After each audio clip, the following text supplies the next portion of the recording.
হ্যাঁ, বলে প্রজারা বেশ সুখেই আছে। কি বলো মন্ত্রী? আগে আপনার সুশাসন আর আমার বুদ্ধি এই নিয়েই তো আমরা জয় করে চলেছি মহারাজ। খালি নিজের ঢাক নিজে পেটায়। বুদ্ধি তো নেই, মাথাটা কুবুদ্ধিতে ভরা। তা যা বলেছ। তোমার বিচার ব্যবস্থার প্রতি আমার খুব আস্থা আছে। তবে কেউ কেউ আবার আমার বিচার বিবেচনার ওপর সন্দেহ প্রকাশ করে, আমাকে হেয় করার জন্য উঠে পড়ে লাগে। আমাকে উদ্দেশ্য করে বলছে, হ্যাঁ? ওই সেই প্রবাদটার মতো, ঠাকুর ঘরে কে, আমি তো কলা খাইনি। আমার এই বিচার ক্ষমতা আমার বাবার কাছ থেকে পাওয়া। আমি আমার বাবার কোলে বসে আইন শিখেছি। আইন শিখেতে উল্টে গেছেন, শুধু ভুলভাল। আপনার ভাগ্য ভালো যে আমাদের কৃষ্ণনগরের মানুষ খুব সৎ, এখানে চুরি চুরি ছিনতাইয়ের ঘটনা ঘটে না। এ কি গোপাল, তুমি চুপ করে আছো কেন? আহা, তুমি চুপ করে থাকলে কি ভালো লাগে? কি বলো সভাকবি? গোপাল থাকলে চুপ, আমরা বেকুব। না, সকাল থেকে তো অনেক বকচালি শুনছি, তাই আমি আর কথা বলতে চাইছি না মহারাজ। মাঝে মাঝে না ওই শ্রোতা হওয়া খুব ভালো। মহারাজ, এই দুজন রাজপ্রাসাদের বাইরে দাঁড়িয়ে ঝগড়া করছিল, আমি ওদের দেখতে পেয়ে এখানে নিয়ে এসেছি। ও বাবা, পুঁটির বাবার ভগবানের মধ্যে ঝগড়া কেন? কি গো পুঁটির বাবা, কি হয়েছে? গোপাল, তুমি তোমার ভাড়ামি নিয়ে থাকবে। তোমার কাজ লোক হাসানো, আমার কাজ আইন বিচার এইসব, ঠিক আছে? হ্যাঁ হ্যাঁ হ্যাঁ গোপাল, তুমি তোমার কাজ করবে আর মন্ত্রী মন্ত্রীর কাজ করবে। চলো চলো মন্ত্রী, তোমার বিচার শুরু করো। হ্যাঁ ভগবান, বলো বলো বাবা, তুমি ওই পুঁটির বাবার সাথে ঝগড়া করছিলে কেন, বলো। মন্ত্রীমশাই, কি আর বলবো, আমি আর এই পুঁটির বাবা দুজনে কাল একটা ঘন জঙ্গলে আটকে গিয়েছিলাম। সেইখানে আমার ঘোড়ার একটা বাচ্চা হয়, আর এই পুঁটির বাবা বলে কিনা এটা ওর ঘোড়ার বাচ্চা। আগে মহারাজ, আমার ঘোড়াটা মেয়ে ঘোড়া, আর ঘোড়াটার বাচ্চা হব হব করছিল, আর ভগবানের ঘোড়াটা ছেলে ঘোড়া। আর মানে তো বাচ্চা ঘোড়াটা আসলে পুঁটির বাবা। তা কি করে হয় মহারাজ, ঘোড়ার বাচ্চাটা আমার গাড়ির তলায় শুয়েছিল, আর বাচ্চা সবসময় বাবা মায়ের কাছেই থাকে, থাকে কিনা? মন্ত্রীমশাই বলুন বলুন, আপনি বলুন। মহারাজ, এই বিচার আপাতত স্থগিত রাখছি, কাল রায়দান হবে। বেশ, ঠিক আছে, তাহলে কাল সকালেই রায়দান হবে। ঠিক আছে মহারাজ। তাহলে আজকের মতো রাজসভার কাজ এখানেই শেষ হলো। গোপাল দাদা, আমার মেয়ে ঘোড়ার বাচ্চা ওটা, কিন্তু ওই ভগবান দাদা কায়দা করে বাচ্চাটা নিয়ে নিল। তুমি নিশ্চিন্তে থাকো, জয় সবসময় সত্যের হয়। কাল তুমি বিচারের রায়ের জন্য অপেক্ষা করো, আর তারপর সবটা আমার উপর ছেড়ে দাও, বুঝলে? ভরসা মুদের গোপাল, খুলবে তোমার কপাল। না না, মন খারাপ করো না, তুমি ঠিক বিচার পাবে। চলো, আমি তোমার সাথে তোমাদের বাড়ি যাব, আমার পুঁটির সাথে কিছু কথা আছে। বেশ তো, চলো না গোপাল দাদা। আমি এখন পুঁটিদের বাড়ি যাচ্ছি। ভেবো না, মিথ্যার জয় কখনো হবে না। বিজ্ঞানী, আমি মন্ত্রী মশাইকে জিততে দেব না।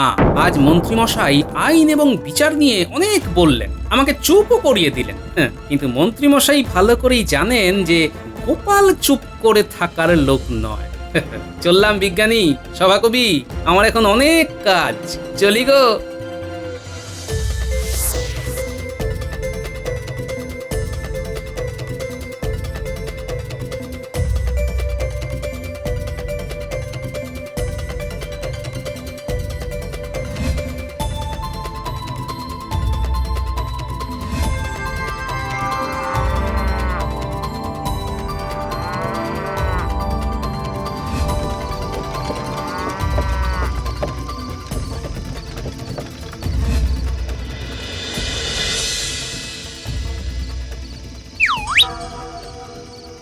মন্ত্রীমশাই, আপনার জন্য অপেক্ষা করছি। বলো কি দরকার? বিচারের রায় যেন আমার পক্ষে যায়। মানে বুঝতেই পারছেন মন্ত্রীমশাই, বাচ্চাটা আমি পেলে আমার কত কাজে লাগবে। আর সবচেয়ে বড় ব্যাপার হলো বাচ্চাটা মেয়ে ঘোড়া। রায় তোমার পক্ষেই যাবে, তবে আমাকে অনেক কলকাঠি নাড়াতে হবে, কেমন? তাই আমাকে 1000 সোনার মোহর দেবে, কেমন? আর এমন কি কথা, নিশ্চয়ই দেবো, দিতে তো আমাকে হবেই। ব্যাস ব্যাস ব্যাস ব্যাস, তুমি নিশ্চিন্তে থাকো, নিশ্চিন্তে। আমার রায় তোমার পক্ষেই যাবে। গোপালকে আমার বড় ভয় মন্ত্রীমশাই। ভয় করে কোনো লাভ নেই। ওকে আমি আর মহারাজ বলে দিয়েছি যে প্রশাসনিক ব্যাপারে কোনো কথা না বলতে। তাহলে তো ভালোই হলো, তাহলে কাল বাচ্চা মেয়ে ঘোড়াটা একেবারে আমার হয়ে যাবে তো। আরে অবশ্যই, ওটা নিয়ে একদম ভেবো না ভগবান, ধরেই নাও যে বাচ্চা মেয়ে ঘোড়াটা পেয়েই গেছো। মন্ত্রীমশাইয়ের জয় হোক।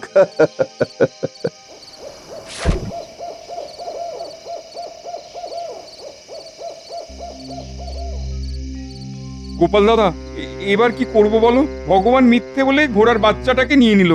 আমি কি বিচার পাবো না? বাবা, গোপাল দাদু যখন কথা বলতে এসেছে তখন নিশ্চয়ই কিছু একটা ভেবে এসেছে, তাই না দাদু? হ্যাঁ রে মা, লড়বি তুই আর আমি তোকে পেছন থেকে সাহায্য করব। ঘাবড়াবি না। শোন, আমি তোকে কয়েকটা প্রশ্নের উত্তর শিখিয়ে দেব। কি প্রশ্ন গোপাল দাদু? রানীমা তোর বাবাকে আর ভগবানকে প্রশ্ন করবে, পৃথিবীর মধ্যে সবচেয়ে শক্তিশালী কি আর দ্রুতগামী কি? কি? পৃথিবীতে সবচেয়ে শক্তিশালী হলো ঝড়, আর দ্রুতগামী কি? সেটা হলো আলো। মনে থাকবে তো? মনে থাকবে। তারপরের প্রশ্নটা বলো। সবচেয়ে মোটা কি? কে সবচেয়ে বেশি ভার বহন করতে পারে? কি গোপাল দাদু? সবচেয়ে মোটা হলো মাটি, আর মাটি সবচেয়ে বেশি ভার বহন করতে পারে। বাহ, সবচেয়ে মোটা হলো মাটি। গোপাল দাদু, তুমি কত কি জানো গো? এর পরের প্রশ্ন হলো সবচেয়ে নরম কি? এটা আমি পারবো। বল দেখি মা, দেখি তুই পারিস কিনা। সবচেয়ে নরম হলো তুলো। আমি জানি সবাই তুলোই বলবে, কিন্তু তুলো নয় পুটি। সবচেয়ে নরম হলো মন। আর পরের প্রশ্ন? পরের প্রশ্ন হলো সবচেয়ে মধুর কি? পারবি কি পুটি বাবা? পারবে নাকি? না গো গোপাল দাদা, মুখ্য সূক্ষ্ম মানুষ আমি, কি করে জানবো? তুমি বলো। সবচেয়ে মধুর হলো ঘুম। ঘুম না হলে সব মাটি। তাহলে যা যা বললাম সব মনে থাকবে তো পুটিমা? থাকবে। এর পরের প্রশ্ন, আগুনের চেয়েও জ্বলন্ত কি? ওরে বাবা, এটা তো খুব শক্ত প্রশ্ন। আগুনের থেকেও জ্বলন্ত হলো পাপ। মনে থাকবে তো? থাকবে। এই প্রশ্নগুলোতে কি হবে গোপাল দাদা? এই প্রশ্নগুলোই তো তুরুপের তাস রে।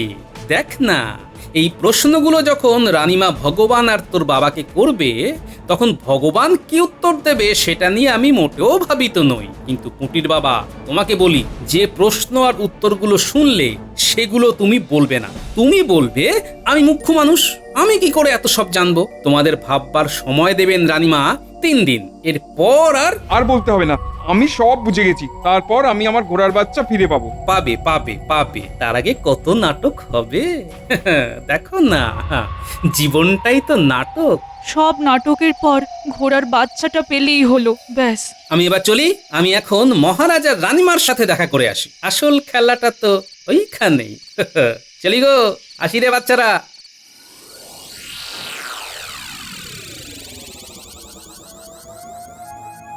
কি হবে কে জানে। গোপাল দাদার ওপর ভরসা নেই তোমার? আছে আছে, কিন্তু মনের মধ্যে খচখচটা যাচ্ছে না। যদি সব গোলমাল হয়ে যায়।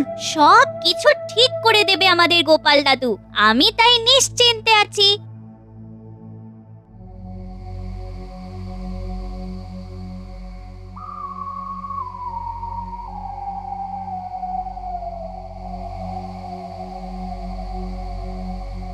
মহারাজের জয় হোক, রানীমার জয় হোক। বলো দাসী, কি খবর এত রাতে? বাইরে গোপাল দাদা অপেক্ষা করছে। এ কি গোপাল এত রাতে? কি এমন ঘটলো? ডাকো ডাকো, ওকে পাঠিয়ে দাও। যথা আজ্ঞা মহারাজ। কি হলো বলুন তো মহারাজ, এত রাতে গোপাল কেন এলো? সেটা বুঝবার জন্যই তো ডাকলাম।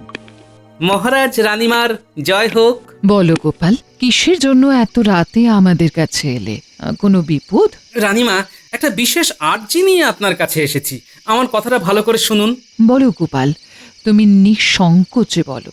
কাল সকালে মন্ত্রীমশাই একটা রায় দেবেন। আমার ইচ্ছে যে কাল আপনি রাজসভায় উপস্থিত হয়ে সমস্ত বিচার ব্যবস্থা পরিচালনা করবেন। মহারাজ আমাকে কোনো কথা বলতে মানা করেছেন রানীমা। এ কি গোপাল, ভুল কথা বললে কেন? না না না, আমি তো তোমায় কোনো কথা বলতে মানা করিনি। হ্যাঁ, শুধু বলেছি প্রশাসনিক কাজে কোনো কথা না বলতে, কারণ ওটা তো তোমার কাজ নয়। তাই তো প্রশাসনিক কাজে আমি আপনাকে চাইছি। আমাকে কি করতে হবে? সব শোনা হয়ে গেলে আপনি বাদী আর বিবাদী দুজনকে কয়েকটা প্রশ্ন করবেন। বলবেন প্রশ্নের উত্তর সঠিক দিতে হবে এবং দুজনকে 3 দিন সময় দেবেন। তারপর তারপর তো আসল খেলা। বুঝলাম। তা কি কি প্রশ্ন গোপাল?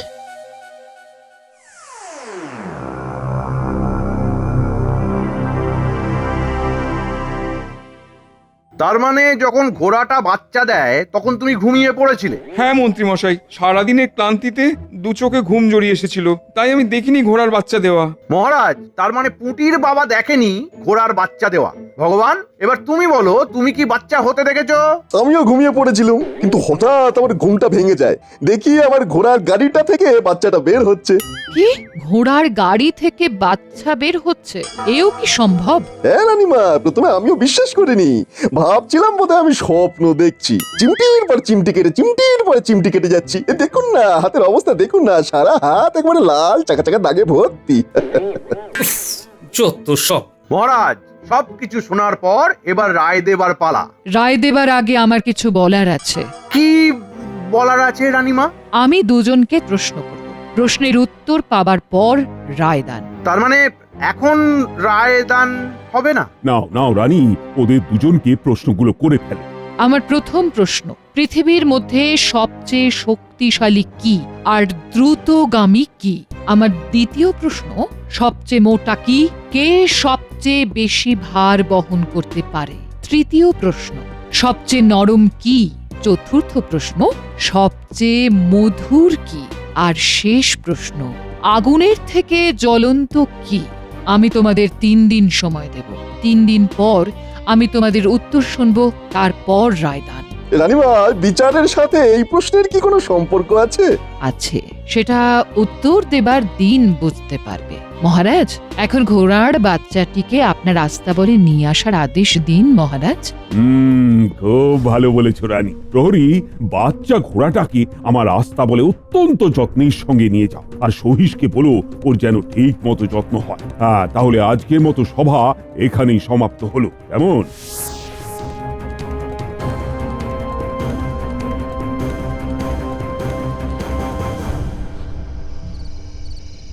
কি থেকে যে কি হলো বলুন তো মন্ত্রী মশাই, মাঝের থেকে কতগুলো প্রশ্ন চলে এলো, আমি তো এইসব প্রশ্নের চিত্র বিচিত্র কিছুই বুঝতে পারছি না।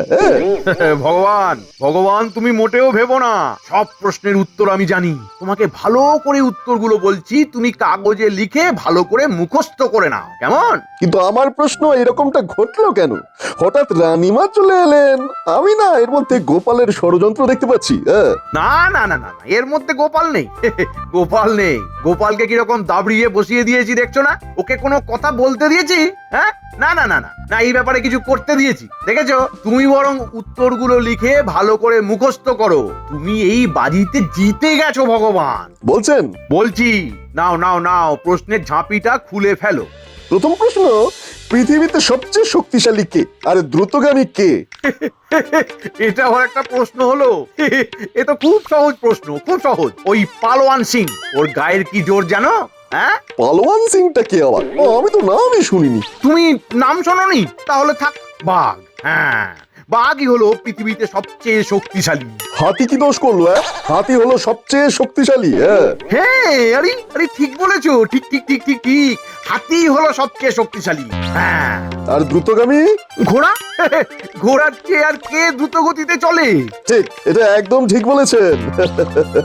তাহলে প্রথম প্রশ্নটা হয়ে গেল। এবার দ্বিতীয় প্রশ্ন, সবচেয়ে মোটা কে? কে সবচেয়ে ভার বহন করতে পারে? এটা কিন্তু খুব শক্ত প্রশ্ন। মোটা কে? মোটা মোটা কে? মোটা কে কে কে? ও, এই সবচেয়ে মোটা তো ওই হাতি, আর সবচেয়ে ভার বহন করে গাধা। না না, হাতি হবে না, ওটা জলহস্তি হবে। গাধাটা ঠিক আছে। ঠিক ঠিক ঠিক ঠিক। তাহলে উত্তরগুলো মগজে ঢুকিয়ে রাখছো তো? হ্যাঁ, এবার 3 নম্বর প্রশ্ন। প্রশ্নটা কি বলো? সবচেয়ে নরম কি? নরম কি কি বলুন তো মন্ত্রী মশাই? ওরে ওরে, সবচেয়ে নরম হলো শিমুল তুলোর বালিশ। বাহ, এটা আমি জানতাম। তারপরের প্রশ্ন, সবচেয়ে মধুর কি? মধুর কি? মধুর? ওহো, আরে এটার প্রশ্নের মধ্যেই তো উত্তর আছে। মধু মধু মধু হলো সবচেয়ে মধুর, তাই মায়েরা বাচ্চার মুখে মধু দেয়, জানো তো? আপনি শ্রেষ্ঠ মন্ত্রী, আপনি কত কি জানেন, জানতে জানতে জানোয়ার, এই না মানে জানতে জানতে জ্ঞানী। এবারে শেষ প্রশ্ন, হ্যাঁ, আগুনের থেকেও জ্বলন্ত কি? খুব সহজ প্রশ্ন, খুবই সহজ। উত্তর হলো আমার বউ। সবসময় জ্বলেই আছে, জ্বলেই আছে, নিজেও জ্বলছে আর আমাকেও জ্বালাচ্ছে, আগুনের থেকেও জ্বলন্ত। ব্যাস, তার মানে আমি তৈরি। মানে ঘোড়ার বাচ্চাটা তোমার হয়ে গেল। চলো, রাত হয়ে গেছে, তুমি তোমার বাড়ি যাও আর আমিও খেয়ে ঘুমিয়ে পড়ি। যাও। ঠিক আছে, ওই কথাই রইলো, চললাম।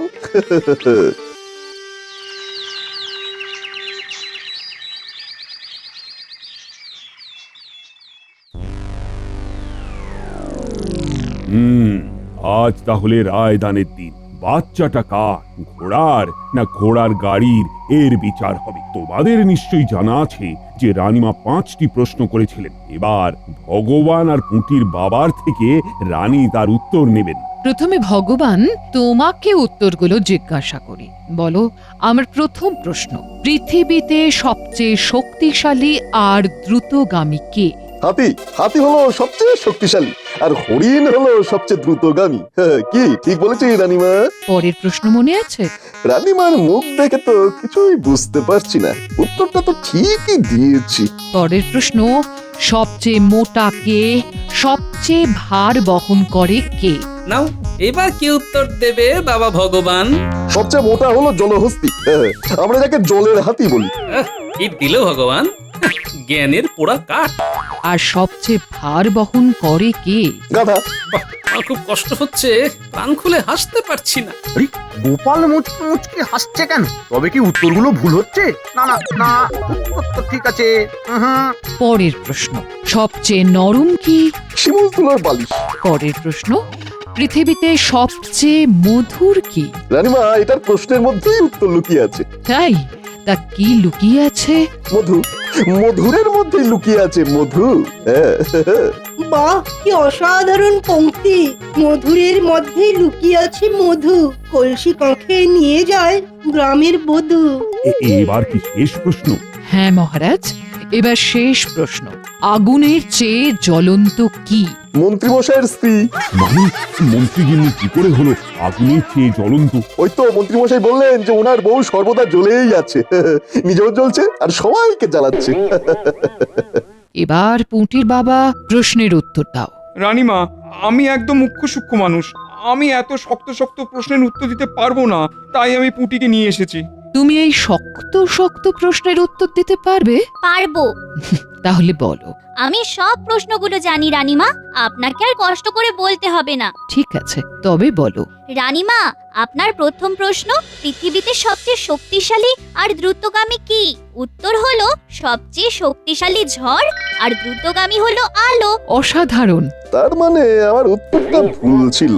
পরের উত্তরটা দাও। পরের প্রশ্নটা ছিল সবচেয়ে মোটা কে আর সবচেয়ে ভার বহন করে কে? এর উত্তরটা হলো সবচেয়ে মোটা হলো মাটি আর সবচেয়ে বেশি ভার বহনও করে মাটি। খুব ভালো, খুব ভালো। আরে পুটি, তুই তো আমাদের মুখ উজ্জ্বল করে দিলি রে। পরের উত্তর, সবচেয়ে নরম কি? এটা ছিল আপনার প্রশ্ন রানীমা। ঠিক। এর উত্তর, সবচেয়ে নরম হলো মন। বাহ, তুমি তো খুব বুদ্ধিমতী। পরের উত্তর, রানীমা, পৃথিবীতে সবচেয়ে মধুর হলো ঘুম। ঘুমের চেয়ে মধুর আর কিছুই নেই। অসাধারণ পুটিমা। মন্ত্রী একটা বোকা, মূর্খ, আমাকে কিভাবে ফাঁসিয়ে দিল। আমি এবার ওকে ফাঁসাবো। আগুনের থেকে জ্বলন্ত কি? এর উত্তর পাপ। পুঁটি, তুমি সব প্রশ্নের সঠিক উত্তর দিয়েছ। এবার বলো, তোমাদের সংসার কিভাবে চলে? আমার বাবা মাঠে ঘাটে জাল ফেলে মাছ ধরে, সেই মাছ আমরা জলে ভেজে খাই। মানে মাঠে ঘাটে জাল ফেলে মাছ ধরে, মানে আবার মাছ জলে ভেজে কেউ খায় নাকি? এটা তো বোকার মতো কথা বললে পুঁটিমা। কি জানি, ঘোড়ার গাড়ির যদি বাচ্চা হয় তবে মাঠে মাছও হতে পারে, আর সেই মাছ জলে ভেজে খাওয়াও যায়। খুব ভালো বলেছ পুঁটিমা, গোপালের উপযুক্ত নাতনি। না, বিচার শেষ, এবার তাহলে রায় দাও। রানী, তুমি তোমার রায় দাও। বাচ্চাটা ঘোড়ার, সুতরাং এই ঘোড়ার বাচ্চাটাকে পুঁটির বাবার হাতে তুলে দিতে হবে। আর মিথ্যে কথা বলে রাজসভার অমূল্য সময় নষ্ট করার জন্য ভগবানকে কারাগারে বন্দী করার আদেশ দিন মহারাজ। মহারাজ, আমার একটা কথা আছে, আমি কি নির্ভয় বলতে পারি? অবশ্যই অবশ্যই, বলো বলো বলো। এই প্রশ্নের উত্তর আমাকে আমার গোপাল দাদু শিখিয়ে দিয়েছে। হ্যাঁ, গোপাল? মহারাজ, রাজসভায় আমার প্রশাসনিক কাজে কথা বলা বারণ, তাই কিছু বলিনি। কিন্তু রাজসভার বাইরে কিছু বলাতে তো বারণ ছিল না মহারাজ। গোপাল তো একদম ঠিক কথা বলছে। যখন দেখলাম বিচারের নামে ঘোড়ার ডিম হচ্ছে, তখন নিজেকে আর ধরে রাখতে পারিনি। সেই দিনই মাথায় নিয়ে নিই কি করতে হবে। তারপর আমার মাথায় যা যা এসেছে সেই দিয়ে বিচারটাকে নিরপেক্ষ করতে চেয়েছি মহারাজ। তোমাকে ধন্যবাদ একটা চমৎকার বিচার করার জন্য।